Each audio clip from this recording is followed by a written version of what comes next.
Buongiorno, ben ritrovate tutti voi telespettatori di Rete Veneta con Focus TG. Il sabato 22 novembre siamo alla vigilia delle elezioni regionali che poi Rete Veneta seguirà ovviamente con una lunga maratona lunedì dalle 15 per raccontarvi tutti i risultati di questa importantissima tornata elettorale molto attesa. C'è molta cronaca oggi di cui parlare, ve ne renderemo conto fra pochissimo, ma appunto dicevamo siamo alla vigilia del voto molto atteso, lo spettro è sempre quello dell'astensionismo. Allora subito vi facciamo vedere un importante vademecum su come si vota. Sono 800 i candidati consiglieri divisi nelle 7 circoscrizioni provinciali, come sapete 5 i candidati presidenti, quindi questo è il panorama. Vediamo allora come si vota per queste elezioni regionali. Un presidente della giunta regionale e 50 consiglieri sono le cariche che 4.300.000 veneti sono chiamati ad eleggere domenica e lunedì. I nomi dei 5 candidati presidenti, affiancati dal rispettivo contrassegno e a sinistra dai simboli delle liste che li sostengono, sono disposti nelle schede in modo diverso da provincia a provincia, in base ai sorteggi. Si può votare per il presidente tracciando un segno sul suo nome o sul suo simbolo o su entrambi. In questo modo il voto si estende a tutta la sua coalizione. Si può esprimere assieme anche la preferenza per una delle liste a lui collegate.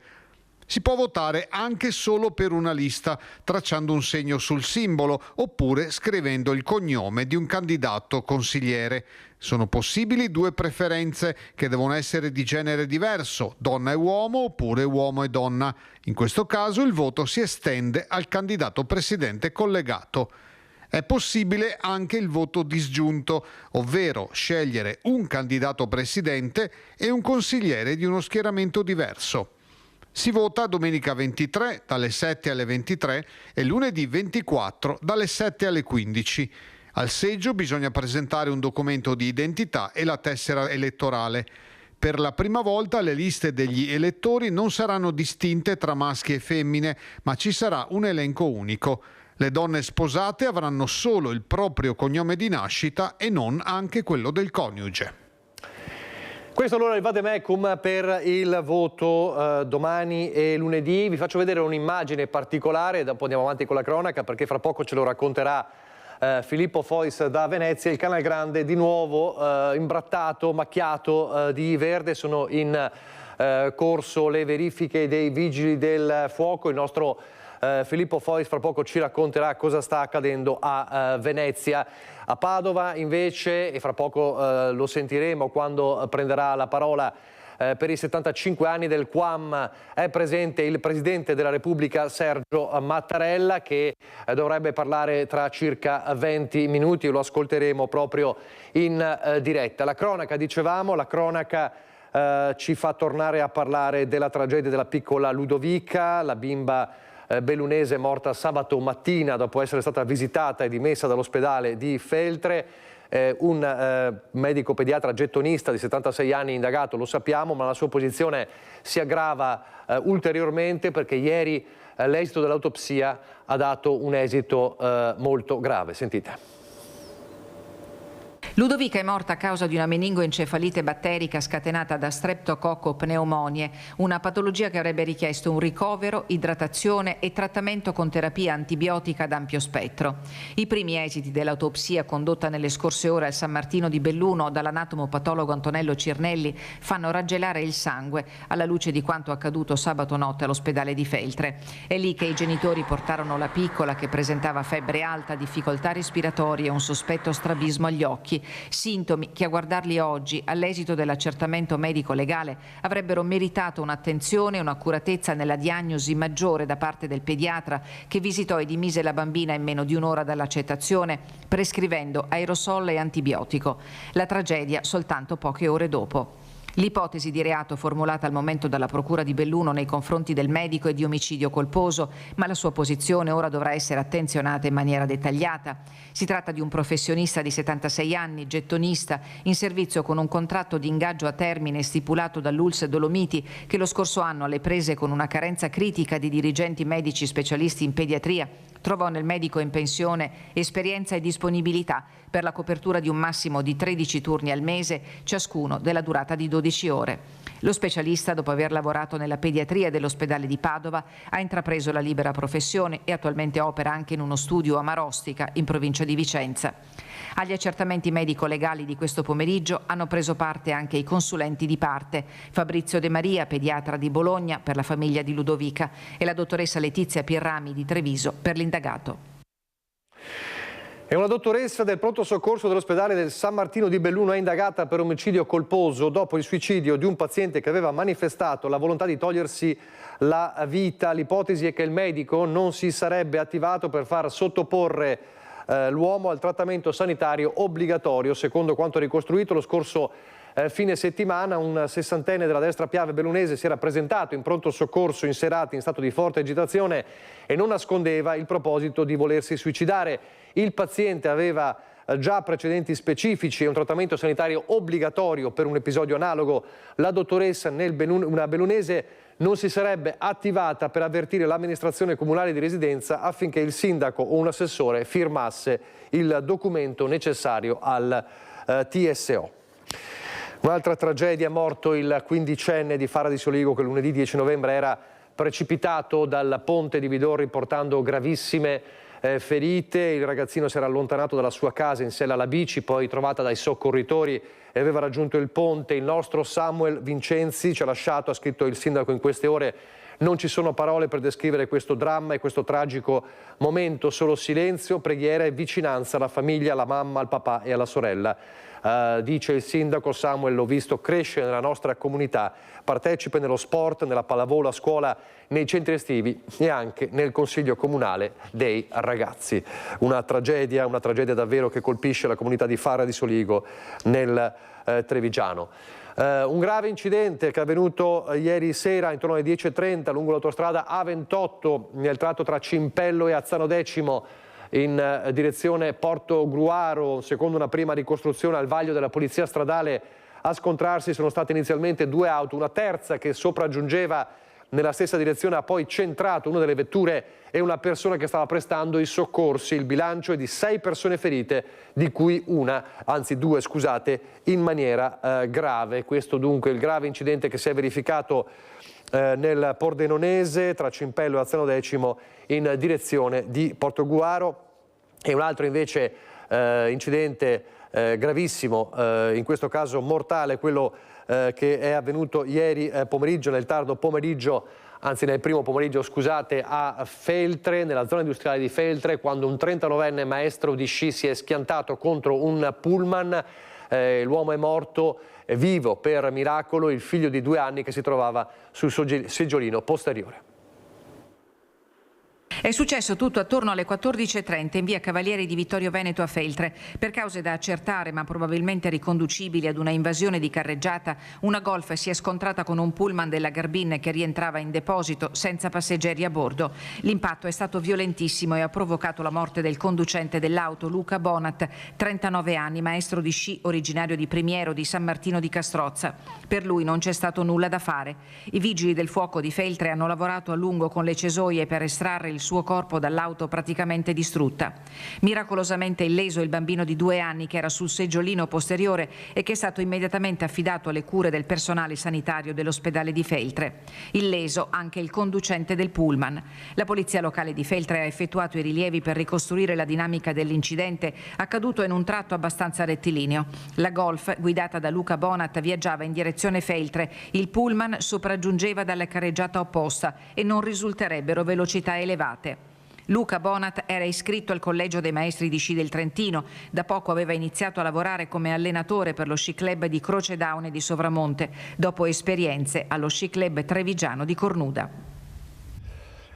E poi una tragedia sul lavoro, quella che si è consumata nel Milanese, ma che ha visto ha visto vittima un 61enne padovano, un camionista padovano che è rimasto travolto da un muletto. È bastato un istante, uno di quelli che cambiano tutto. Sandro Pellizzaro, autotrasportatore padovano di 61 anni, aveva appena parcheggiato il suo camion nel piazzale dell'azienda MPS di via Enrico Fermi a Gessate, in provincia di Milano. Un gesto di routine, come ogni giorno di lavoro. Mentre scendeva dal mezzo, però, un muletto in manovra lo ha colpito. Un impatto improvviso, devastante, che non gli ha lasciato scampo. Si tratta dell'ennesima morte sul lavoro. L'allarme è scattato poco dopo le 11:30. Dipendenti e operai, resisi conto dell'accaduto, hanno chiamato immediatamente il 112. Sul posto sono arrivati ambulanza, automedica, polizia locale e carabinieri. I soccorritori hanno tentato tutto il possibile, ma per Sandro non c'era già più nulla da fare. È morto lì, nel luogo dove stava lavorando. Secondo le prime ricostruzioni, il conducente del muletto, ancora sotto shock al momento dei controlli, avrebbe dichiarato di non aver visto l'autotrasportatore scendere dal camion. Una dinamica su cui ora sono in corso accertamenti per chiarire ogni dettaglio. Sandro era arrivato dalla provincia di Padova quella mattina. Viveva a Campodarsego, ma era originario di Cadoneghe. Come autotrasportatore trascorreva la giornata su strada, mentre le sue passioni lo aspettavano a casa, i suoi amati cani, soprattutto i bulldog francesi, di cui andava orgoglioso e che spesso mostrava sui social. Ancora la cronaca, una busta shock per il sindaco di Bolzano Vicentino che ha ricevuto un messaggio di avvertimento con un proiettile. Ci racconta tutto Carlo Inghilleri e insieme a lui Alberto Pivetta. Busta shock al sindaco di Bolzano Vicentino, una busta con all'interno un proiettile e un messaggio intimidatorio. Ci troviamo proprio a Bolzano Vicentino con il protagonista di questa vicenda, di questa notizia di cronaca, Lorenzo Cracco, che all'inizio ha tenuto riservata la notizia per sé, per la sua famiglia, comprensibilmente per il suo gruppo di lavoro, per la giunta di Bolzano Vicentino, però oggi la notizia è uscita. Io le chiedo qual è stata la sua prima reazione. È stata una reazione di incredulità, queste cose insomma non mi sono mai successe e avrei preferito che non succedessero mai. E comunque è stata veramente brutto, subito l'impatto iniziale, poi con il tempo questa incredulità è un po' scemata e ho preso un po' di forza per andare avanti. Consapevolezza, no? Perché in quel momento immagino anche i pensieri come si sono affollati nella sua mente. Avrà fatto anche, non lo so, un esame di coscienza, avrà pensato ma cosa ho fatto? Sì, infatti proprio questo di dire cosa ho fatto, ho scandagliato in poco tempo la mia vita privata, la mia vita lavorativa, la mia vita di sindaco e in poco tempo, in quelle 3-4 orette che siamo stati insieme con i carabinieri, che ringrazio perché sono stati veramente solidali e propositivi e mi sono stati vicini, e in quelle 3-4 orette che siamo stati assieme non è emerso nulla di particolare e quindi questo mi fa stare sereno fino a un certo punto ovviamente e tranquillo. Certo, ricevere una busta del genere è scioccante. Quando ne ha parlato con la sua famiglia, cosa vi siete detti? Cosa le ha risposto anche sua moglie? Sì, non è stato semplice ovviamente dire questo alla mia famiglia. Sì, inizialmente anche loro non l'hanno presa tanto bene e sono stato anche consigliato da mia moglie a mollare un po' tutto. Ci ha pensato seriamente?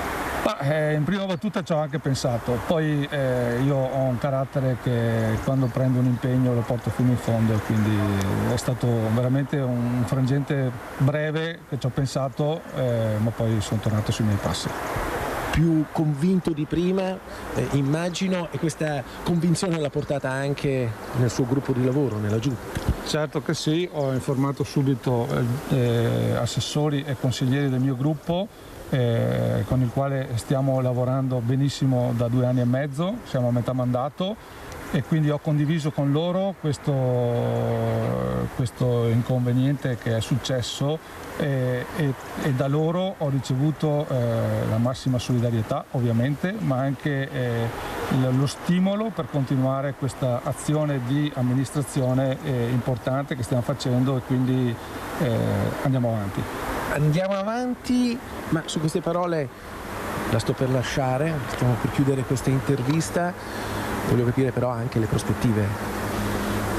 Le prospettive... Ci sono delle indagini in corso? Sì, ci sono le indagini in corso, sono molto fiducioso negli inquirenti che stanno vagliando questa busta, questo proiettile che c'era dentro, e quindi sono molto fiducioso che le indagini avranno il loro decorso e quello che sarà, insomma. Comunque non mi spavento, non sono spaventato. Sindaco Lorenzo Gracco, a cui noi facciamo un grande in bocca al lupo, non è spaventato, va avanti più convinto di prima, è giusto e si fa così. Grazie. Grazie a voi e grazie della solidarietà. Questo dunque l'episodio a Bolzano Vicentino, un episodio ovviamente molto inquietante, come è inquietante anche quello che è accaduto tra Ponte di Piave e Salgareda, soprattutto un inseguimento con un'auto che non si ferma all'alta dei carabinieri, ingaggia con i carabinieri un inseguimento che porta anche a un incidente e si è davvero sfiorata una tragedia. Ci racconta tutto Christian Arboit insieme a Edoardo Paris proprio sul posto. Buongiorno Christian.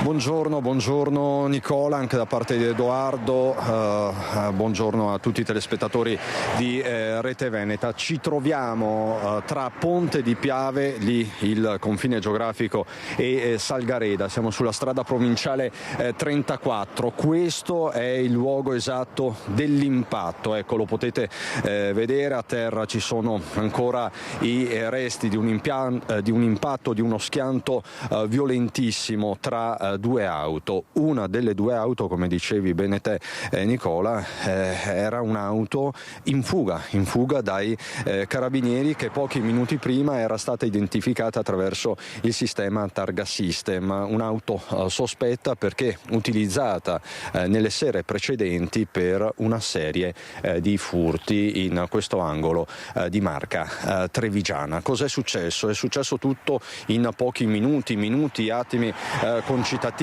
con quest'auto che si dà alla fuga. A bordo ci sono due persone, il guidatore e un passeggero. Auto che si dà alla fuga, che fa delle gincane, delle evoluzioni folli lungo la strada provinciale, appunto tra Salgareda e Ponte di Piave, e che alla fine, probabilmente a seguito di un sorpasso azzardato, va a collidere, a impattare con l'auto di un automobilista chiaramente ignaro di tutto e incolpevole, un 42enne di San Donà di Piave. Una terza vettura sarebbe stata coinvolta con appunto delle ragazze a bordo. Qui con me li saluto e li ringrazio soprattutto per la loro disponibilità. Ci sono Silvia e Ivan Antoniazzi e Thomas Masier, che abitano per l'appunto qui in zona, in via Calaltelle.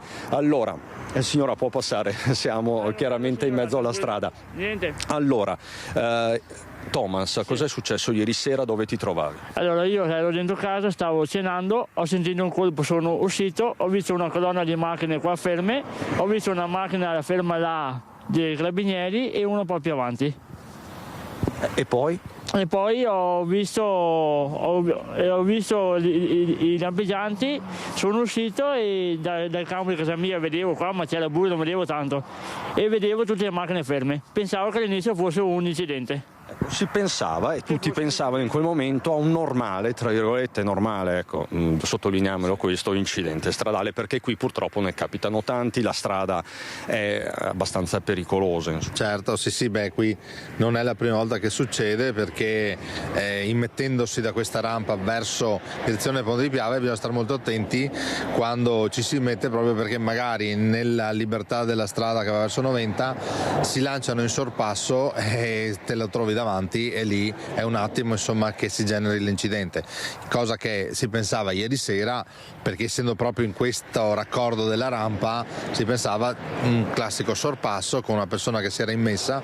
In realtà poi si è scoperto che era era di natura ben diversa, insomma, di questo incidente è stato generato per un inseguimento di... Esatto, proprio un inseguimento che poi ha avuto anche delle evoluzioni, perché c'è stato sì l'impatto, sul posto si sono recati uomini e mezzi, carabinieri, operatori del SUEM 118, ma i due passeggeri dell'auto sospetta si sono dati alla fuga probabilmente in quella direzione, quindi siamo, per dare dei riferimenti geografici ai nostri telespettatori, Silvia, sulle Grave del Piave. Sì, siamo in Golena e chi come noi qui ci è cresciuto sa benissimo che posti per nascondersi ce ne sono tanti, ci sono molti alberi, c'è proprio la boscaglia, poi qui ci sono anche tanti vigneti, quindi è molto semplice, soprattutto a piedi, andare a nascondersi. Quindi purtroppo non possiamo pretendere che le forze dell'ordine con i loro mezzi potessero battere un'area così grande comunque. E quindi sì, ieri sera si pensava a un incidente normale, tra virgolette, perché non dovrebbero esserci, e poi invece stamattina abbiamo appreso che la dinamica, diciamo, era diversa. Diciamo, Silvia, che poteva andare molto peggio. Tu stessa ieri sera eri da poco uscita di casa. Sì, io ieri sera sono uscita di casa perché dovevo fare una commissione e poi spostarmi per lavoro, e tempo 2 minuti, quindi quando sono arrivata in centro a Ponte, che ho parcheggiato, mio papà mi stava chiamando, l'ho richiamato e mi chiedeva se stavo bene perché davanti a casa avevano fatto un incidente, era preoccupato che magari fossi io, e gli ho detto che stavo bene, quindi si è tranquillizzato. È andata bene così, fortunatamente. Io vi ringrazio per davvero, per il momento. Da Salgareda è tutto. Nicola con Edoardo Paris, ti restituisco la linea. Grazie a Christian Arboid. Fra poco ritorniamo alla cronaca con Lucio Zanato. Prima però ci colleghiamo con Padova, perché per i 75 anni del QAM e l'ospite d'onore oggi è il capo dello Stato Sergio Mattarella, che sta parlando in questo momento. Sentiamo alcune dei passaggi. Animano questa straordinaria impresa. Lo è per Padova, lo è per tutti coloro, bambini, giovani, adulti, anziani, che hanno ricevuto le vostre cure, che sono stati formati nelle vostre scuole, che hanno partecipato ai vostri programmi rivolti alla crescita delle comunità in territori svantaggiati d'Africa. Lo è felice questa ricorrenza per l'intera Italia, anche perché ne siete stati magnifici ambasciatori, praticando solidarietà centrale tra i suoi valori costitutivi. La vostra opera, svolta dove il bisogno è più acuto e dove la povertà costituisce una pesante limitazione nella vita e della vita stessa, si arricchisce di un significato ulteriore, un grande significato oggi, per la visione che esprime, che reca e che esprime, in contrasto con le guerre, con le volontà di potenza nazionali, con gli egoismi alimentati da paure e da nuove chiusure. Ha lanciato la vostra opera e lancia un messaggio di esortazione, quasi di una preziosa provocazione. Tutti sono chiamati a costruire pace, amicizia, collaborazione.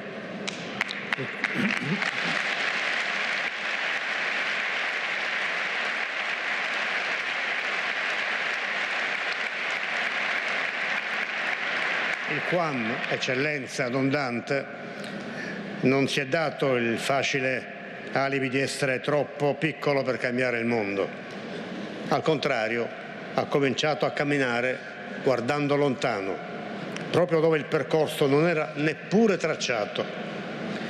Il QAM è stato capace di tenere insieme testimonianze forti e organizzazione efficiente, imprimendo un segno nel procedere della storia di tante comunità, in Africa e anche in Italia. 75 anni or sono, tutto è cominciato, come abbiamo poc'anzi ricordato, grazie all'iniziativa del professor Francesco Canova e del vescovo Girolamo Bortignon. I paesi dell'Africa subsahariana erano ancora allora sotto dominio coloniale. In Italia non esisteva un quadro normativo per gli enti civili di cooperazione internazionale. Il QAM si è fatto pioniere. Nel 1954, come abbiamo ascoltato poc'anzi, sono partiti i primi medici. La sfida era alta, il progetto ambizioso e difficile. L'energia, la tenacia, l'intelligenza di una figura eccezionale come quella di Luigi Mazzucato ha reso possibile e sviluppato sempre più il sogno dei promotori e a 10 anni dalla morte lo ricordiamo con affetto crescente.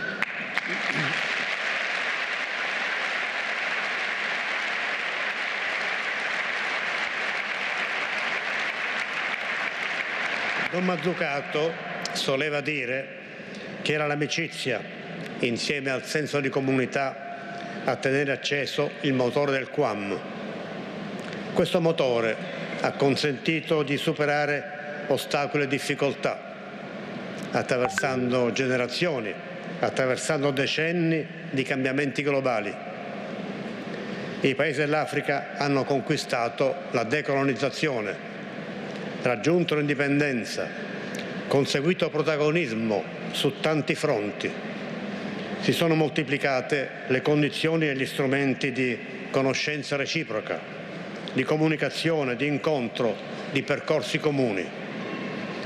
Ogni passo avanti è stato in qualche modo intravisto, anticipato dalla generosità dei medici del QAM, degli operatori, dei loro sostenitori.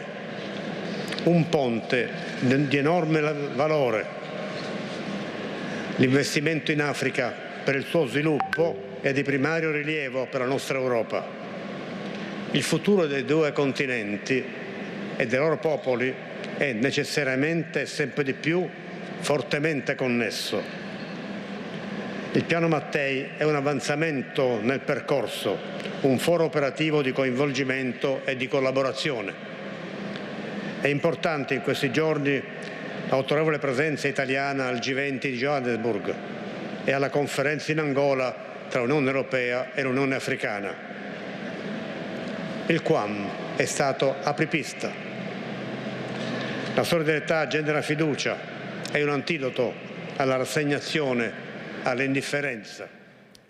Le parole del Presidente Mattarella che sta ringraziando questa importante istituzione, il QAM, che con la sua opera meritoria davvero nel corso di questi 75 anni ha portato progetti e speranza a tante popolazioni dell'Africa, quindi sta continuando il messaggio del Capo dello Stato Sergio Mattarella, che si trova a Padova, ospite d'onore dei 75 anni del QAM. Noi ci torneremo fra poco, se sta ancora parlando il Presidente, ma nel frattempo c'è la cronaca che incombe. Abbiamo parlato di questo inseguimento che è sfociato in un incidente a Salgareda, e adesso invece, sempre nella Marca Trevigiana, andiamo a Morgano da Lucio Zanato, dove un uomo, un 32enne, si è reso responsabile in alcuni giorni, in più razzie di raid negli impianti sportivi di Morgano, provocando anche diversi danni. Lucio, buongiorno. Buongiorno Nicola, buongiorno ai telespettatori di Rete Veneta. Sì, siamo qui per raccontare l'ennesima serie di furti che sono stati perpetrati nel nostro territorio, e per raccontare anche quanta rabbia ci sia da parte di chi subisce questi furti, perché oggi abbiamo sentito i gestori di questi impianti sportivi. Siamo in via Chiesa a Morgano, praticamente nell'area, nel nucleo, diciamo così, della comunità, non è che siamo in mezzo proprio ai campi, e devo dire che c'è molta rabbia proprio dei gestori, perché dicono sostanzialmente che questa persona che tu hai già annunciato, questo 32enne del Trevigiano, loro l'hanno visto più volte perché c'è l'impianto di videosorveglianza, l'hanno segnalato alle forze dell'ordine, le quali ieri finalmente sono riuscite a identificarlo, ma soprattutto a denunciarlo però a piede libero, ed è il vero problema che loro hanno. Dicono sì, noi sapevamo benissimo chi era, è venuto qui già più volte tra diciamo la fine ottobre e metà novembre, ha portato via 6.000 euro di materiale tra alcolici elettronici, materiale elettrico, insomma ogni volta che entrava dentro si portava via qualcosina e soprattutto faceva molti danni. Qui c'è un problema con questa persona, speravamo che, diciamo così, una volta identificato si provvedesse quantomeno a creare, diciamo così, una barriera tra noi e lui, e invece col fatto che è appunto definito in stato di libertà, loro dicono: noi continueremo comunque a pensare che prima o poi ci ricapiti da queste parti. Ed è un po' un tema che è ricorrente, noi che ogni volta raccontiamo le persone che subiscono questi furti, che subire questo furto, sapere identificare attraverso le telecamere chi sono i responsabili, per poi sentire che non c'è nessun'altra situazione che li possa tenere a distanza o comunque possa proteggere definitivamente da eventuali nuovi interventi di queste persone, è un tema che sicuramente dovrà essere preso in considerazione, proprio perché anche qui, dicevamo, è un'attività di padel, un'attività aggregativa tra l'altro, e quando capitano di queste cose un po' di, come dire, sconforto arriva, e quindi se vogliamo anche mandare avanti certe attività, se vogliamo mantenere un certo tipo di aggregazione nelle comunità, bisogna anche fare in modo che la legalità possa permettere a queste persone di poter lavorare e poter anche aggregarsi in serenità. Comunque il dato è questo, sostanzialmente 6.000 euro di danni, questa persona comunque a piede libero, in ogni caso identificata e denunciata dai carabinieri, e la speranza che non torni più da queste parti a Morgano. E se non hai domande ti restituisco la linea. Grazie a Lucio Zanato. Facciamo così allora, andiamo velocemente in pubblicità, poi torniamo in diretta.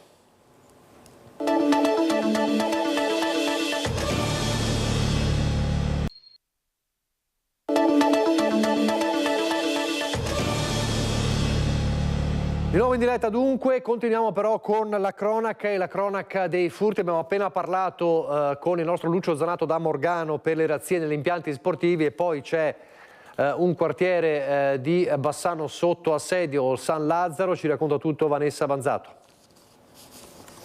Raid di furti anche in quartiere San Lazzaro a Bassano. I ladri hanno colpito a qualsiasi ora del giorno, anche nella centralissima via San Rocco, incuranti della presenza in alcuni casi delle persone all'interno delle abitazioni. Cresce la preoccupazione tra i residenti e c'è addirittura chi dice San Lazzaro è un angolo di Bassano dimenticato. Speravamo infatti che qui non succedesse, invece è successo anche qui.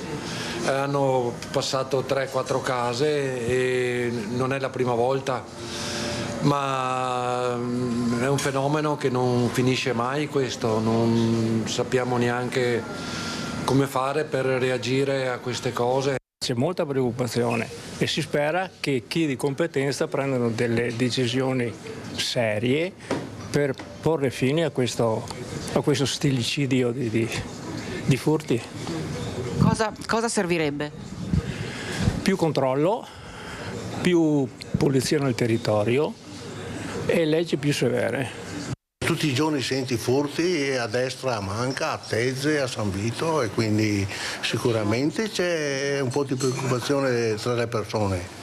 È un angolo di Bassano, questo non è un centro, è un angolo di Bassano, quindi noi saremo anche un po' fuori dal mondo, diciamo, ecco. È solo per questo, ma per il resto il furto c'è sempre stato, non è che ultimamente però la cosa si sta aggravando.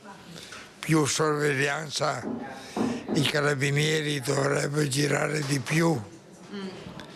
E anche i vigili urbani. Il signore ha detto che questa parte di Bassano è un po' dimenticata. Lei è d'accordo? Dimenticata sì, certamente. San Lazzaro è un po' dimenticato. Lei è stata vittima dell'ennesimo colpo dei ladri. Lei però vuole lanciare un messaggio dopo questa orribile esperienza. Sì, il messaggio che io voglio lanciare è che è fondamentale che tutti noi facciamo squadra. Non so in che modo, ma penso al poter magari organizzarci per paesi, per poter magari mettere tutti quanti qualcosa e avere delle squadre di vigilanza che girano nei paesi. È un appello che lancio perché tutti siamo in balia di questa gente che viene dentro a devastare le nostre case, magari non trovando niente come è successo qua, perché niente c'era da trovare. Il punto è che ti terrorizzano, ti violentano psicologicamente, e peggio che tempesta se sei dentro casa. La casa è il luogo sacro, è il luogo dove ti senti più sicuro al mondo, e non esiste che venga violata. Non esiste che poi tu vai a casa e hai paura di aprire la porta d'ingresso, o hai paura di aprire una porta semplicemente che ti porta al bagno, o hai paura di andare al bagno da solo. È follia, è follia. Dobbiamo difenderci, e per difenderci, ribadisco, bisogna che i paesi comincino a fare squadra, la gente di tutti i paesi. Ladri ancora come quelli che colpiscono non solo le abitazioni ma anche i locali, i bar, i negozi. In questo caso a Padova il Dolomiti Caffè in Riviera Ponti Romani, la rabbia, il dispiacere del gestore.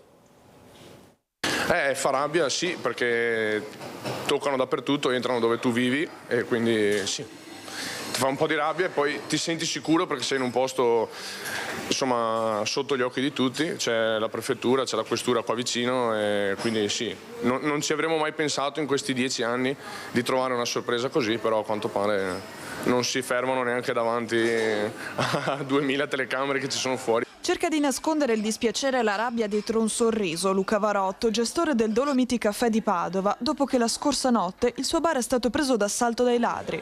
Quando ha alzato la serranda del locale in Riviera Ponti Romani, a pochi passi dalla prefettura, l'amara scoperta. Quando sono entrato ho visto subito che c'era un po' di confusione, all'inizio non ho realizzato subito perché sembrava fosse caduto qualcosa, ma ho pensato che fosse stato un danno da magari un'infiltrazione o qualcosa così, perché non avrei mai immaginato che quello che mi aspettava. Poi però appena ho girato l'angolo c'era un disastro per terra, carte dappertutto, cibo per terra, bottiglie rotte, quindi avevo capito che era entrato qualcuno dal controsoffitto, quindi a quel punto sono uscito, ho richiuso perché avevo paura fossero ancora dentro, perché mi sembrava impossibile fossero anche riusciti da lì.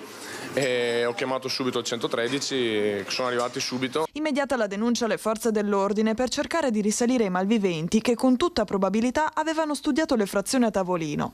Oltre il danno anche la beffa, perché i ladri, dopo aver messo a soqquadro il bar, avrebbero anche fatto uno spuntino, lasciando la sporcizia e il caos dietro di sé. Luca, assieme a mamma Carmen e alle dipendenti, non si sono però persi d'animo e si sono subito rimboccati le maniche. Abbiamo voluto, grazie alle ragazze e a mia mamma, abbiamo sistemato il più velocemente possibile, volevamo aprire subito per dare un po' l'immagine che non ci fermiamo, insomma, o almeno ci proviamo. Un altro bar, questa volta torniamo nel Trevigiano e questa volta il ladro è un insospettabile, o meglio la ladra che rubava gratta e vinci dal bar del paese, 1.000 euro in soli 3 giorni. Delusa, arrabbiata e poco fiduciosa per il futuro che ci spetta, perché sono cose che capitano, sono sempre capitate a chiunque, ma se dai del bene e ricevi del male forse ti pesa un po' più nel cuore. 1.000 euro nell'arco di 3 giorni. Tanto è riuscita a rubare una 52enne nell'osteria da Silvia a Chiarano. Mai si sarebbe sospettato di lei, cliente abituale legata anche a madre e figlia che gestiscono il locale. Il primo sospetto a luglio, quando viene assunta una ragazza per il periodo estivo per permettere alle 2 titolari di andare in ferie. La signora, forse approfittando dell'inesperienza della ragazza, ha cominciato a far sparire i gratta e vinci da dietro il bancone.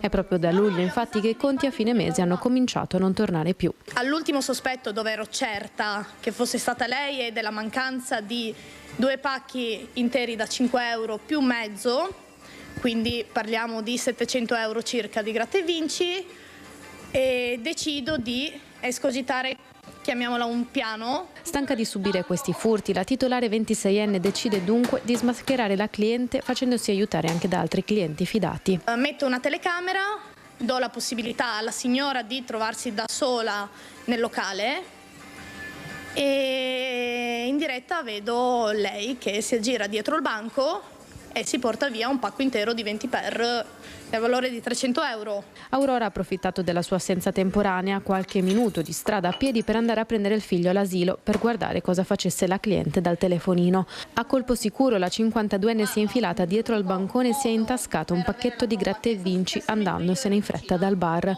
La titolare aveva però avvisato gli esercenti della zona, avvisandoli che presto sarebbe andata a riscuotere i soldi delle vincite dei gratta e vinci rubati, e così è stato. La donna è stata denunciata. I furti, le razzie e poi le truffe. Nel mirino ci sono sempre gli anziani, i truffatori che sono sempre più sofisticati. A Mogliano addirittura si fingono inviati dal Ministero per controllare i preziosi, l'oro in particolare. Sentite. Non conoscono limiti i truffatori, specie quelli che pensano sempre a nuove modalità per raggirare gli anziani. Dopo la proposta di inserire in finanziaria una tassa sull'oro da investimento, ecco che arriva puntuale l'idea di derubare qualcuno. Stavolta però i due anziani di Mogliano colpiti, due over 80 ancora piuttosto lucidi, non sono caduti nella trappola di una sedicente signora inviata da un fantomatico ministero. Ecco la storia raccontata anche sui social. In mattinata a Mogliano una donna ha suonato il campanello di una coppia che vive in una villetta singola. Prima ha detto di essere inviata da Roma, poi ha proposto ai due una scontistica per apparecchi legati alla disabilità. Infine ha cominciato a chiedere ai due che tipo di valori avessero in casa, dicendo che aveva parlato con la loro figlia per una verifica. Non contenta, ha addirittura chiesto quando avevano fatto l'ultimo prelievo in banca e poi ancora altre cose legate al loro patrimonio. A quel punto gli anziani hanno cominciato ad insospettirsi, sia per le modalità sia per l'incalzare delle domande, e l'hanno letteralmente cacciata di casa, comprendendo che qualcosa non andava. Subito dopo, alquanto sconvolti, hanno chiamato la figlia raccontandole il fatto e procedendo con la segnalazione ai carabinieri. Questo dunque le truffe, ma poi c'è anche il traffico di droga, l'ingente sequestro di droga da parte degli agenti del commissariato di Conegliano in un'abitazione di Gai tra Conegliano e San Vendemiano. Ieri scoperti 4 kg di sostanza stupefacente tra cocaina, hashish e marijuana per un valore di circa 80.000 euro. Un vero e proprio bazar della droga nascosta in diversi punti della casa. Il responsabile, un 50enne operaio di origine marocchina con alcuni precedenti, si è dato alla fuga dopo aver aizzato il cane contro i poliziotti. Al termine dei controlli è stata indagata la donna che vive con il 50enne, mentre l'uomo risulta tuttora irreperibile. Ancora la lotta alla droga con un'operazione dei Baschi Verdi della Guardia di Finanza di Venezia, che hanno scoperto un centro di spaccio a Mestre.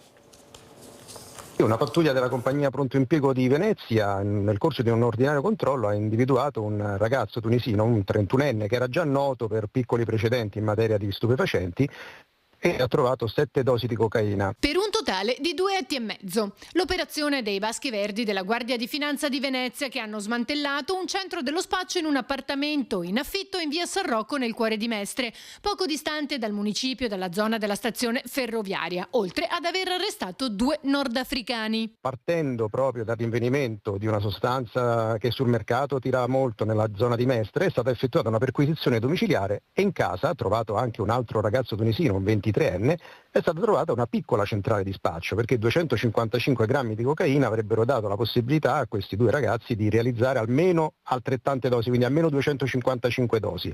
In più in casa c'era un bel po' di materiale elettronico, abbiamo trovato 18 smartphone, 8 tablet, un personal computer e tanti altri accessori, oltre a 4 monopattini elettrici e 5.100 euro in contanti, quindi probabilmente adoperati o per farsi pagare lo stupefacente o magari per ricettarli con una provenienza che stiamo adesso cercando di appurare quale sia. Il 31enne era partito col monopattino, fermandosi fuori dai binari della ferrovia e destando subito l'interesse dei Baschi Verdi. I militari hanno trovato questo ragazzo che girava a bordo di un monopattino e questo è stato uno dei probabili campanelli di allarme, perché sappiamo che le consegne avvengono in maniera estremamente spedita e questi mezzi di locomozione consentono una mobilità particolarmente veloce nell'ambito del centro cittadino.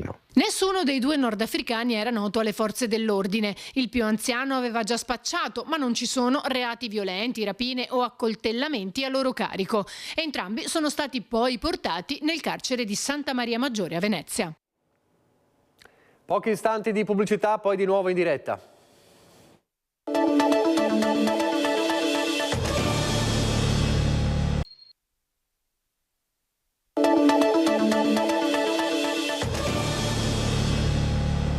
Nuovo in diretta all'ultima parte di questa prima edizione di Focus TG.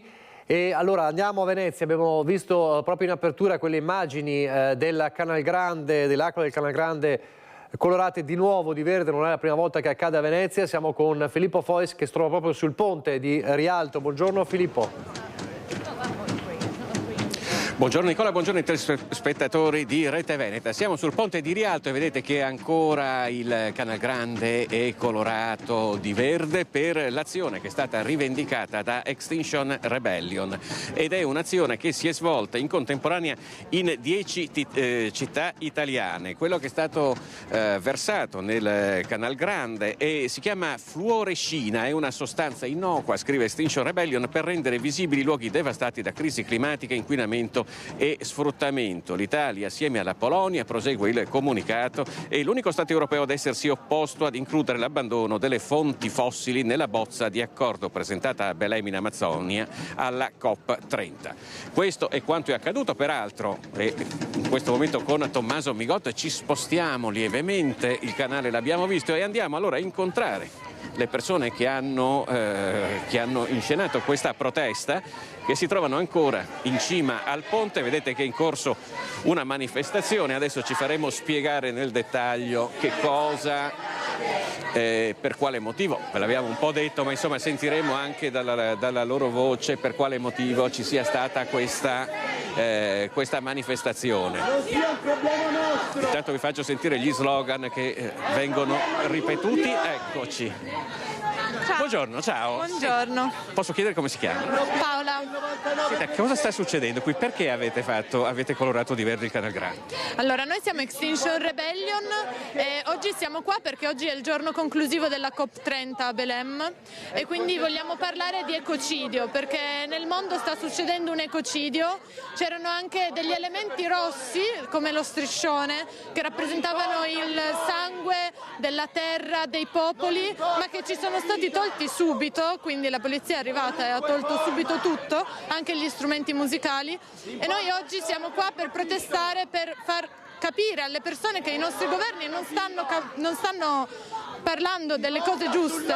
Anche che alcuni manifestanti hanno il viso dipinto di bianco, anche qui c'è un significato.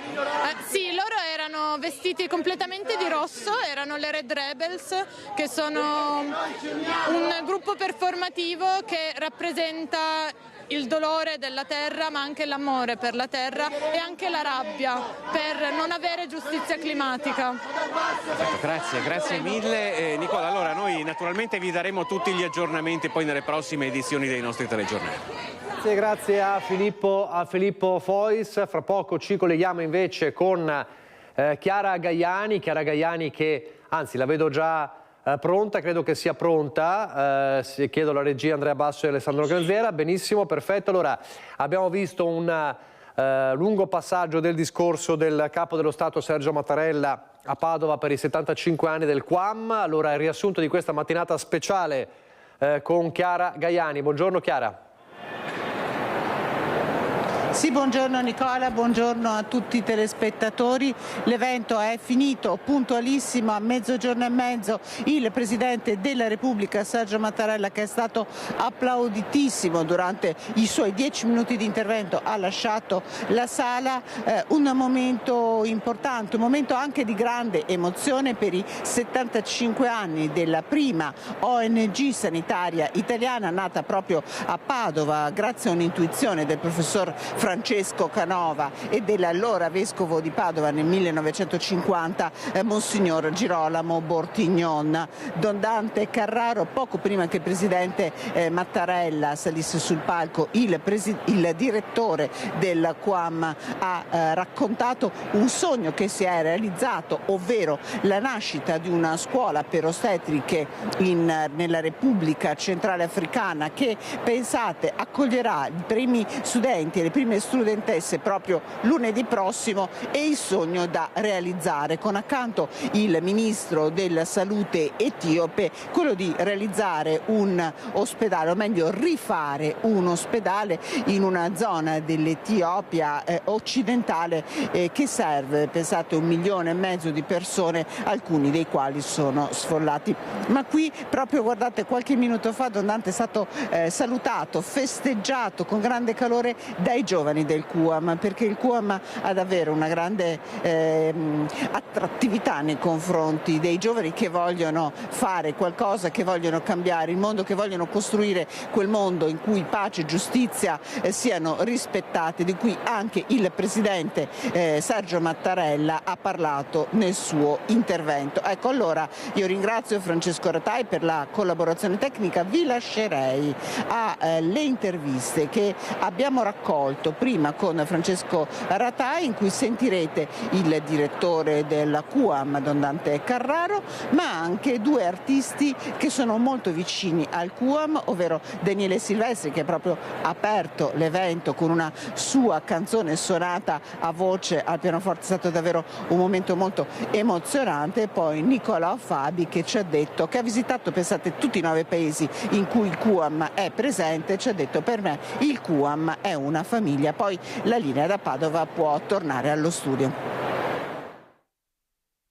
Si riconosce questi 75 anni di vita, di impegno a fianco all'Africa che abbiamo alle spalle, però non vogliamo celebrarlo per dire che siamo stati, no, ma per guardare avanti altri 75 anni, sentire in fianco a noi l'Italia, il paese, nella figura di Mattarella, del presidente Mattarella, no? Beh, ci dà forza per vivere bene questi 75 anni.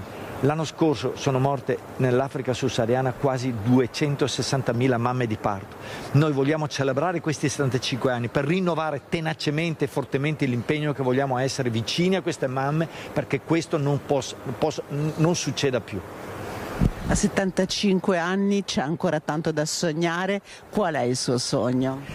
Il sogno lo rubo al presidente Mattarella, che 3 anni fa ci ha detto: Don Dante, dice, dobbiamo costruire un continente verticale che ha a nord una regione che si chiama Europa, che ha 500 milioni di abitanti, a sud un'altra regione che si chiama Africa, che ha 1,4 miliardi, in mezzo un laghetto che è il Mediterraneo, e dobbiamo imparare a dialogare, costruire, progettare, imparare a ragionare insieme, un continente verticale che vuole affrontare il futuro insieme. Nicolò Fabi, lei ha accompagnato tante missioni del QAM, ha toccato con mano che cosa fanno in Africa, ha voluto esserci qui oggi.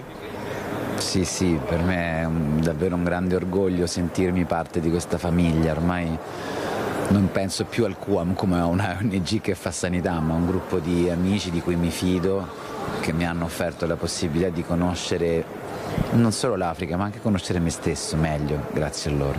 Gazzè, Fabi, Silvestri, un trio che appunto si è consolidato nell'essere al fianco dei medici con l'Africa.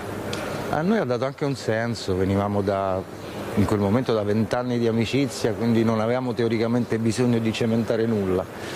E invece proprio quel viaggio ha reso tutto il resto meno importante, e più importante forse la natura umana stessa del nostro rapporto.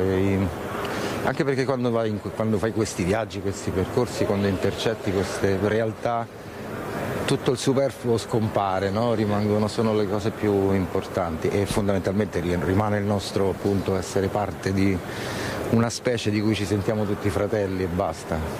È cambiato il suo modo di fare musica toccando con mano queste realtà?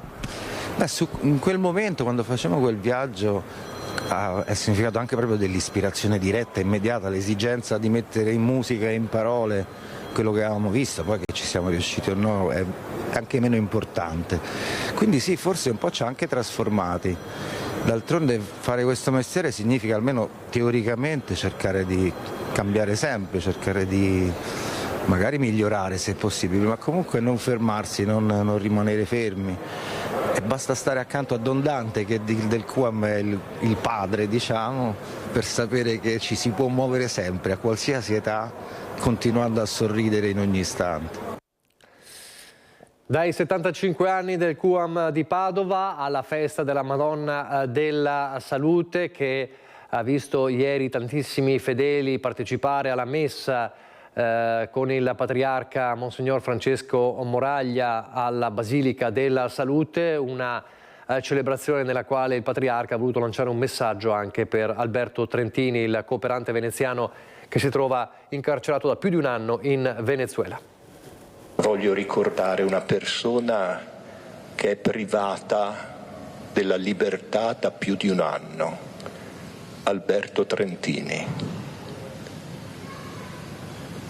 Privato della libertà in un paese lontano, del confermare la mia e penso la vostra vicinanza ai familiari, agli amici, ma in particolare a mamma Armanda e a papà Ezio. Ci affidiamo nella preghiera alla sollecitudine materna della Madonna della Salute, la Madonna dei veneziani. Prenda cura di questo veneziano che vogliamo presto ritorni in mezzo a noi.